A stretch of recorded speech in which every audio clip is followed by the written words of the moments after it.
El Madrid, en una tarde inspiradísima, es dueño absoluto de la situación frente a un rival de tan reconocida clase como en Copa, remata el primero de esta forma magistral.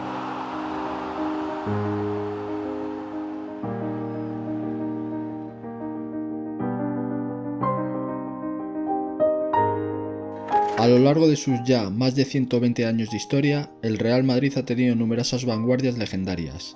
Desde los tiempos del fútbol en blanco y negro, cuando se jugaba con 5 hombres en el ataque, pasando por varias parejas míticas o tridentes formidables como el mítico que integraron Cristiano, Benzema y Bale, conocido como la BBC. Remontándonos a los comienzos del club merengue, hay que destacar el frente ofensivo que integraron Pedro Parajes, Federico Revuelto, José Giral, Manuel Prast y Armando Giral en los primeros años de vida de la entidad madrileña.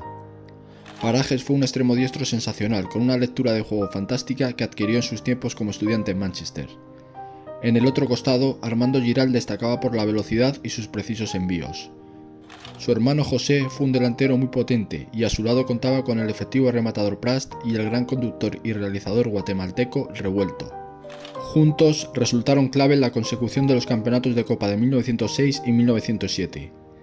En el mes de marzo de 1906, el equipo blanco con ellos en el campo del hipódromo derrotó al Fútbol Club Internacional en un choque decisivo de clasificación para el torneo del CAO. Un mes más tarde, aún con el mediano de los hermanos Giral, José, actuando en la media, apabullaron primero al Huelva Recreation en semifinales y luego al Athletic Club en la final con sendos dobletes de Prast y Parajes. La siguiente temporada, José Giral ya pasó a la punta en sustitución de Alonso y se volvió a completar el quinteto para el partido clave de Copa que le midió al Club Vizcaya. En la liguilla ambos conjuntos habían empatado a puntos y se tuvo que disputar un encuentro para encontrar al campeón. De nuevo el interior Prast fue básico y con un tanto en el minuto 80 dio el tercer título seguido para la institución merengue. En la década posterior, el eje ofensivo más despampanante lo formaron Antonio de Miguel, José María Sansinenea, Santiago Bernabéu, Ricardo Álvarez y Sotero Aranguren. El extremo de Miguel fue un futbolista inteligentísimo, con gran desparpajo y habilidad que estuvo cerca de ir a los Juegos Olímpicos de Amberes de 1920. Sotero Aranguren, por su parte, era un jugador rapidísimo, lleno de técnica y control del cuero y muy difícil de parar. En el enlace, Sansinenea y Álvarez poseían visión, calidad en el pase, dinamismo y una buena llegada a gol desde la segunda línea. En la punta de lanza, Bernabéu descollaba por su potencia, versatilidad, astucia para el remate y magnífico dominio del juego aéreo. Se destaparon con una grandiosa temporada de 1916-1917 en la que lograron el Campeonato Regional Centro y la Copa del Rey. Ese curso, además, levantaron la Copa Foronda ante el FC Barcelona después de que en el primer choque con la deslumbrante delantera desde el inicio doblegaran a los culés por 3-1 con un doblete de Bernabéu incluido. En la posterior campaña de 1917-1918 aún llegaron a participar en 2 partidos del campeonato regional que se resolvieron con victoria.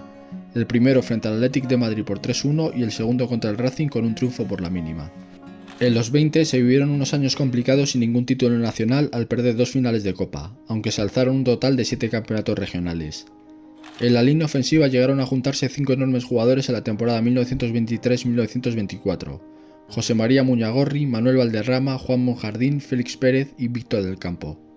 La alineación conocida de carrerilla por los niños en esos tiempos se iniciaba con un extremo diestro vertical, rápido, eléctrico y vibrador como Muñagorri. A su lado, Valderrama era un jugador fino y técnicamente muy bien dotado. El artillero fue el sobresaliente Monjardín, todo nobleza, valentía, raza y lucha. Su principal virtud eran los testarazos y su duro disparo con la diestra. En el interior izquierdo brillaba Félix Pérez, por su elegancia, plasticidad, desborde, pase y gran capacidad física. Mientras que el puntal zurdo era Del Campo, un winger veloz, habilidoso, regateador y con una zurda excelente para centrar desde la banda. Formó una gran sociedad con Monjardín que se aprovechó de sus pases para marcar de cabeza. Su estreno se produjo a finales de 1923 en un amistoso contra el Celta en el estadio de Ciudad Lineal que terminó con victoria blanca. Luego hicieron historia en un amistoso contra el Newcastle con motivo de la inauguración del estadio de Chamartín. Los ingleses, campeones de la FA Cup, se presentaron en la capital con ganas de llevarse el duelo, pero se toparon con un conjunto blanco sensacional.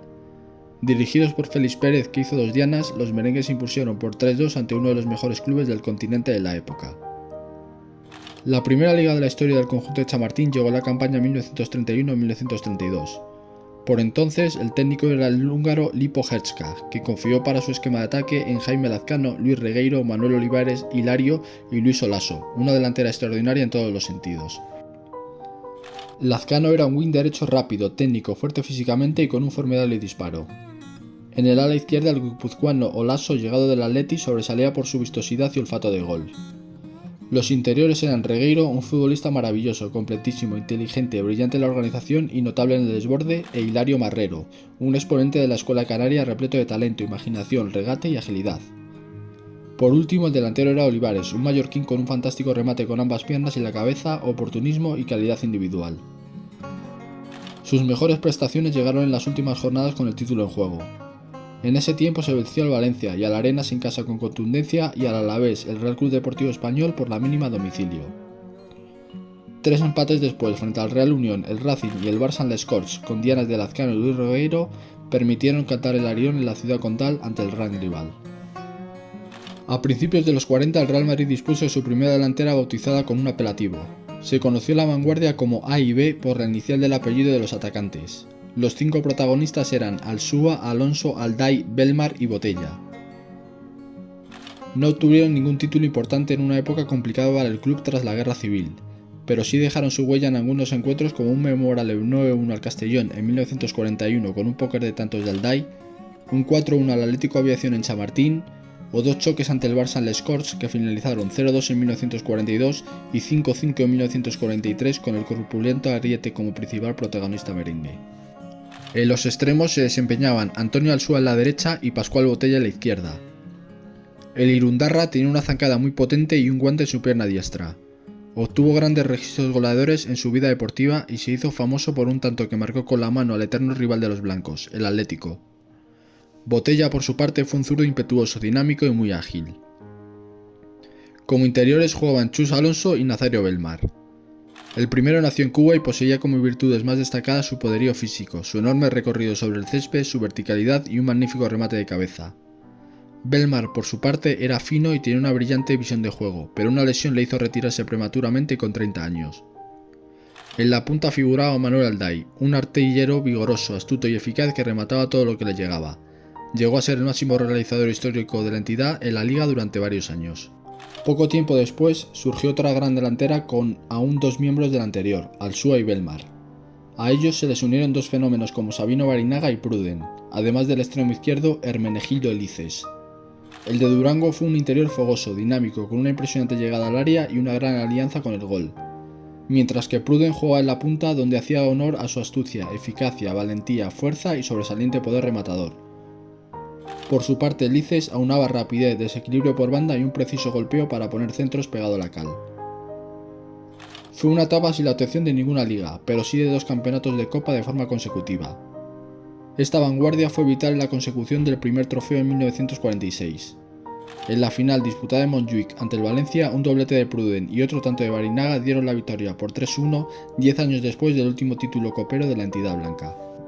La última delantera descollante en la primera mitad del siglo de vida merengue apareció en la temporada 1949-1950.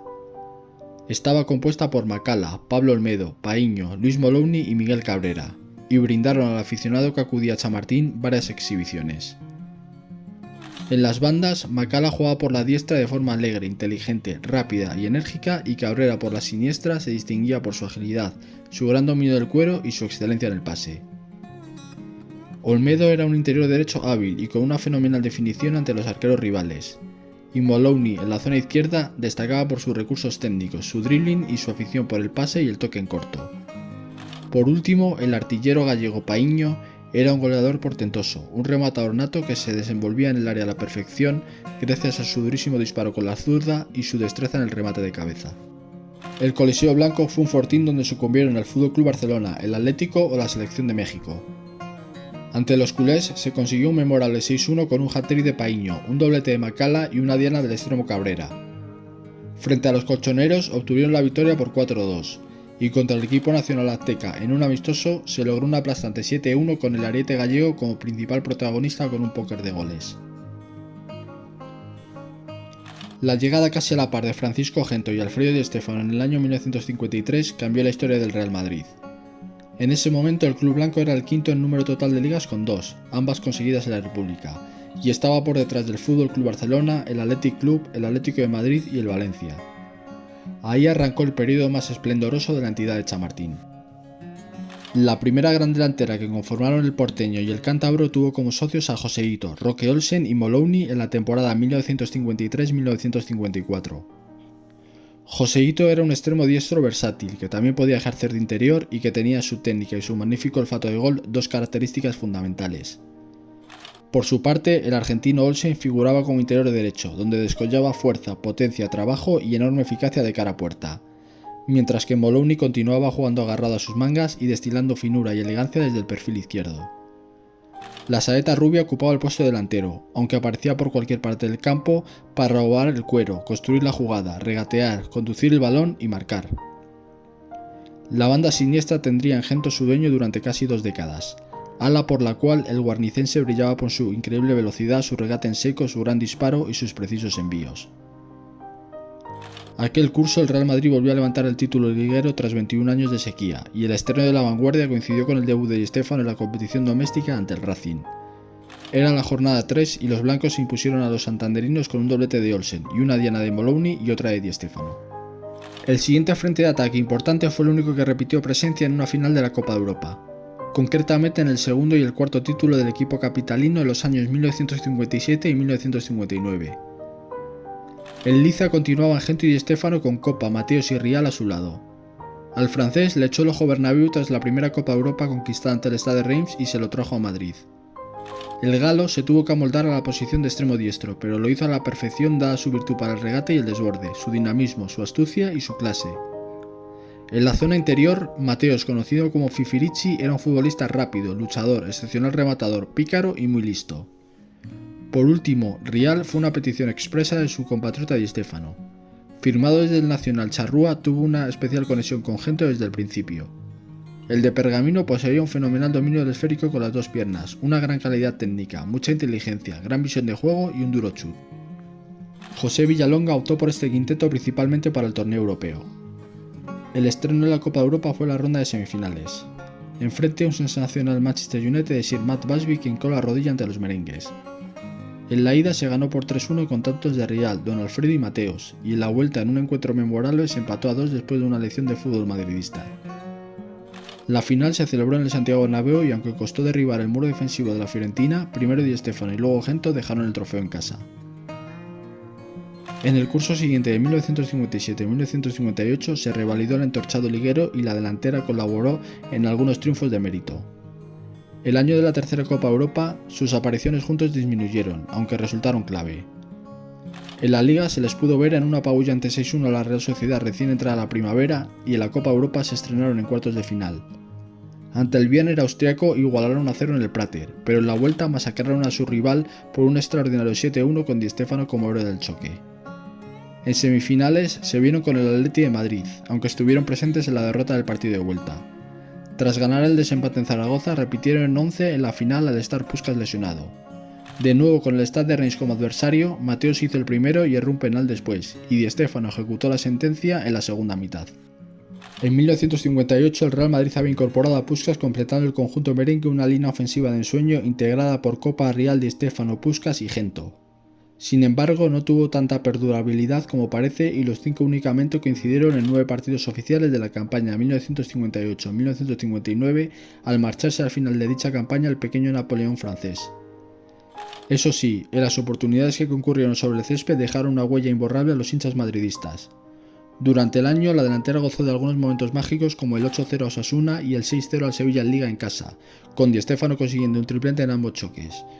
La victoria a domicilio contra el Betis o el 2-0 en el Santiago Bernabéu frente al Besiktas en octavos de la máxima competición continental.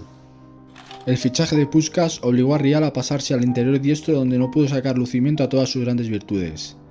El Magyar, por su parte, pese a aterrizar paso de kilos y entrado en años, deleitó gracias al guante de su zurda, a una poderosa arrancada de la corta distancia, a su calidad en el pase, a una magnífica visión de juego y por su alianza sublime con el gol. Con el inicio de los años 60, el equipo merengue completó su epopeya europea con un quinto título continental memorable. La baja de Copa y el declive de Rial obligaron a la entidad a acudir al mercado, y Bernabéu firmó a un brasileño y a un soriano. El sudamericano fue Darcy Silveira, conocido como Canario, un extremo derecho potente, sacrificado, de mucho carácter y con un buen desborde. mientras que el de Arcos de Jalón, de nombre Luis del Sol y llegado del Real Betis, se desempeñaba como interior, siendo la calidad, su poderoso físico, el sentido táctico, la inteligencia, la resistencia y una enorme brega sus principales cualidades. Los dos se unieron a la Santísima Trinidad Blanca que formaban Di Stéfano, Puskás y Gento, y conquistaron la Copa Europa de aquel año y las ligas de 1961 y 1962. A los 5 no se les vio por primera vez sobre el césped hasta la vuelta de las semifinales de la competición continental. Pero aquel partido fue mítico por todo lo que supuso. Enfrente estaba el Barcelona, al que ya se había ganado en casa y al que de nuevo se le obligó de forma extraordinaria en el Camp Nou. En un choque fabuloso, los hombres de Miguel Muñoz bailaron a los culés y les derrotaron por 1-3 con doblete de Puskás y un gol de Gento. 3 semanas más tarde, La Vanguardia fue titular en la histórica final contra el Eintracht de Frankfurt. Un duelo que está reconocido como el mejor que se ha visto en la lucha por el cetro europeo. La línea ofensiva blanca resultó imparable para la zaga germana, que encajó 7 tantos. Puskás hizo un póker de dianas y Di Stéfano logró un triplete. En la campaña siguiente fueron una de las claves para conseguir una liga que se resistía desde 1958.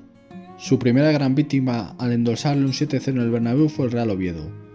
Una semana más tarde se exhibieron ante el Barça en su estadio, al que vencieron por 3-5 con un papel determinante de Gento, y a continuación también vencieron al Real Valladolid, al Real Betis por 0-5, a la Real Sociedad por 0-4, al Valencia o al Elche por 8 dianas, 4 de Puskás.